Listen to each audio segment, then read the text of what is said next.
Hi, Shefi ബ്ലോഗ്സിന്റെ പുതിയൊരു വീഡിയോസിലേക്ക് എല്ലാവർക്കും സ്വാഗതം. അപ്പോൾ നമ്മുടെ വീട്ടിലുള്ള സാധനങ്ങൾ കൊണ്ട് തന്നെ നമുക്ക് എങ്ങനെ നമ്മുടെ ബാത്റൂം ക്ലീൻ ചെയ്തെടുക്കാം എന്നുള്ളതാണ് ഇന്നത്തെ നമ്മുടെ വീഡിയോ. അപ്പോൾ നമ്മുടെ വീട്ടിലെ ടൈലുകളൊക്കെ ഇങ്ങനെ കറുത്ത പുള്ളിക്കുത്തുകളും അതുപോലെ നമ്മൾ ഉപയോഗിക്കുന്ന ബക്കറ്റ് ആവട്ടെ പാട്ടയാവട്ടെ കുറച്ച് ദിവസം ആകുമ്പോഴത്തേക്ക് ഒരു മഞ്ഞ കറകളൊക്കെ ഉണ്ടാവും അല്ലേ.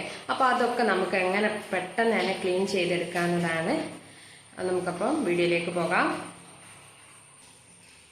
ഞാൻ സാധാരണ ബാത്റൂം ക്ലീൻ ചെയ്യൽ എങ്ങനെയാണെന്ന് വെച്ചാൽ എല്ലാ പണിയും കഴിഞ്ഞ് കുളിക്കാൻ പോകുന്ന ടൈമിൽ ലാസ്റ്റ് എടുക്കുന്ന ഒരു പണിയാണ് ബാത്റൂം ക്ലീനിങ്. അപ്പം ഞാൻ ക്ലീൻ ചെയ്യുന്നതിന് മുന്നേ തന്നെ ഫസ്റ്റ് ഹീറ്റർ ഓൺ ആക്കിയിട്ട് നല്ല ചൂടുവെള്ളം എടുത്ത് ബാത്റൂമിൽ എല്ലാം ഒന്ന് ഒഴിക്കും. അതിനുശേഷമാണ് ബാത്റൂം ക്ലീൻ ചെയ്യാൻ തുടങ്ങൽ. അപ്പം ഞാനിവിടെ ബക്കറ്റിൽ കുറച്ച് ചൂടുവെള്ളം കുടിച്ചെടുക്കുകയാണ്. അപ്പം നിങ്ങൾക്ക് കാണാൻ എൻ്റെ ഈ ടാപ്പിൻ്റെ അടുത്തും ഒക്കെ നല്ല അഴുക്കുകൾ തന്നെ ഉണ്ട്. അതുപോലെ തന്നെ വാഷ് ബേസിലെ മഞ്ഞ കറകൾ എല്ലാം നമുക്ക് ഈസിയാക്കി എങ്ങനെ ക്ലീൻ ആക്കാൻ നോക്കാം. അതിന് വേണ്ടി ഞാനിവിടെ ഒരു സൊല്യൂഷൻ ഉണ്ടാക്കിയെടുക്കുന്നുണ്ട്.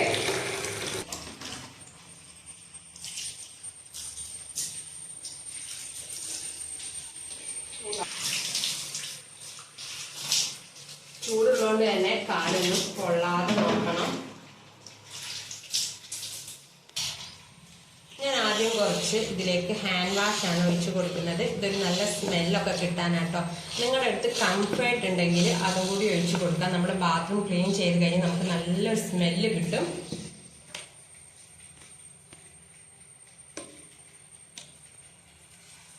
ഇനി ഇതിലേക്ക് ഞാൻ കുറച്ച് ഉപ്പുപൊടിയും കൂടി ചേർത്ത് കൊടുക്കുന്നുണ്ട്. അതുപോലെ തന്നെ നമ്മൾ വീട്ടിൽ ഏതാണോ സോപ്പ് പൊടി ഉപയോഗിക്കുന്നത് അതും കൂടി കുറച്ചെടുക്കാം.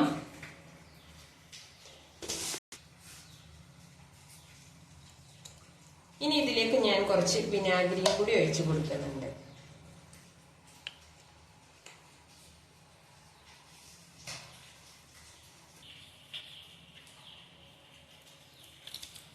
അങ്ങനെ നമ്മുടെ ബാത്റൂം ക്ലീൻ ആക്കിയെടുക്കാൻ ഉള്ള സൊല്യൂഷൻ ഇവിടെ റെഡി ആയിട്ടുണ്ട്. ഞാൻ ആദ്യം ഇതുപോലെ കുറച്ച് വാഷ് ബേസിന്റെയും ക്ലോസറ്റിന്റെയും ഒക്കെ മുകളിൽ ഇതൊന്ന് ഒഴിച്ചു കൊടുക്കുന്നുണ്ട്.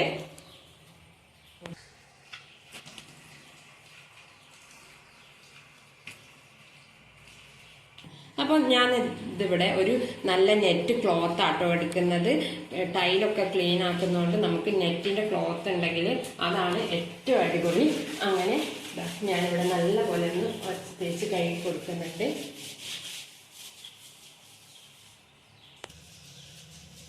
ഈ ടൈലിൽ പറ്റി പിടിച്ചിരിക്കുന്ന കറുത്ത കുത്തുകളും ഒക്കെ, നിങ്ങൾ ഈ കാണുന്ന കറുത്ത കുത്ത് നമ്മുടെ ടൈൽ ഓൾറെഡി ഉള്ളതാണ്, അത് പോവില്ല. വാഷ് ബേസ് കഴുകാനായിട്ട് ഞാനിവിടെ ഒരു ബ്രഷ് ഉണ്ട്.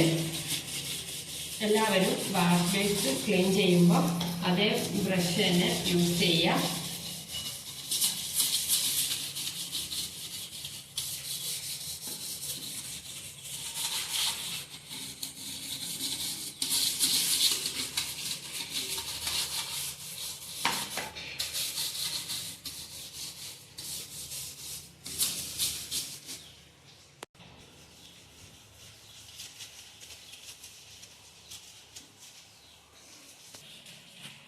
അപ്പം നമ്മുടെ ടാപ്പിൻ്റെ ഇവിടെ ഒക്കെ ക്ലീൻ ആവുന്നത് കാണാം.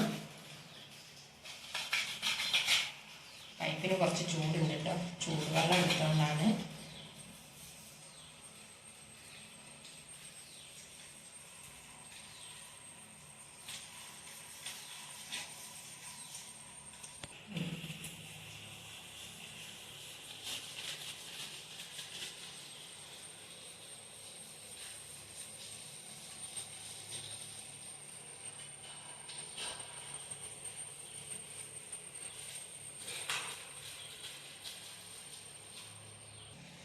ഇനി നമുക്കിതാ നമ്മുടെ ബാത്റൂമിലെ ബക്കറ്റും പാട്ടയും ഒക്കെ ഒന്ന് ക്ലീൻ ആക്കാം. ഇതുപോലെയുള്ള ഈ മഞ്ഞ കറകൾ എല്ലാം പോവും.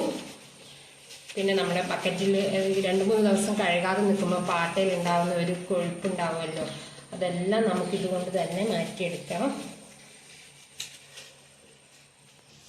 നമുക്ക് ക്ലോസറ്റ് കഴുകാനായിട്ട് അതിനായിട്ട് തന്നെ ഒരു ബ്രഷ് സൂക്ഷിക്കുക. നമ്മൾ വാഷ് ബേസ് കഴുകുന്ന ഒന്നും എടുത്ത് നമ്മൾ ക്ലോസറ്റും കൂടി കഴുകാൻ എടുക്കരുത്. എല്ലാത്തിനും ഓരോ ബ്രഷ് എടുക്കുക.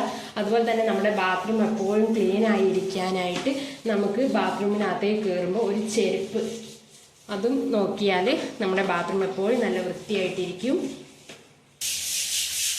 ഈ ബാത്റൂമിന് നിലത്തെ ടൈലാട്ടോ കഴുകുന്നത്. ഇവിടെ എപ്പോഴും സാധാരണ 2-3 ദിവസമൊക്കെ കഴുകാണ്ടാകുമ്പോൾ ഒരു കറുത്ത പുള്ളിക്കുത്ത് ഇങ്ങനെ വരാറുണ്ട്. അതൊക്കെ ഇപ്പോൾ ഇതിൽ പോകുന്നത് നമുക്ക് കാണാം.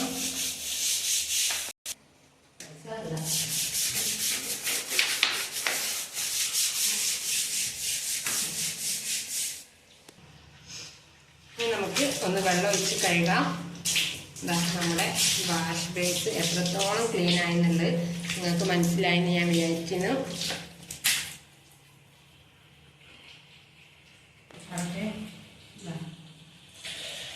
ഫ്ലോറിലൊന്ന് വെള്ളം ഒഴിക്കാം.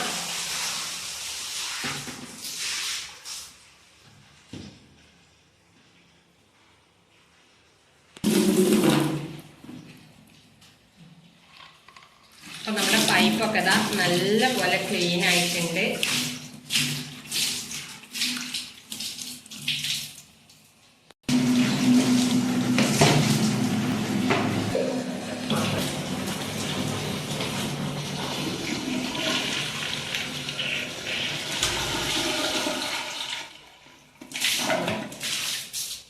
നല്ല പോലെ വൃത്തിയായിട്ടുണ്ട്.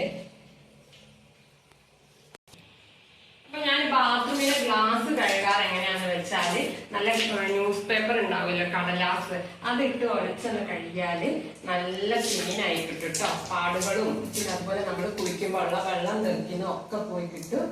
അങ്ങനെ നിങ്ങൾ ട്രൈ ചെയ്ത് നോക്കാം. അപ്പൊ ഇന്നത്തെ നമ്മുടെ വീഡിയോ ഇഷ്ടപ്പെട്ടാൽ എന്റെ ചാനൽ ഒന്ന് സബ്സ്ക്രൈബ് ചെയ്യുക. അടുത്ത പുതിയൊരു വീഡിയോ ആയിട്ട് നമുക്ക് വീണ്ടും കാണാം.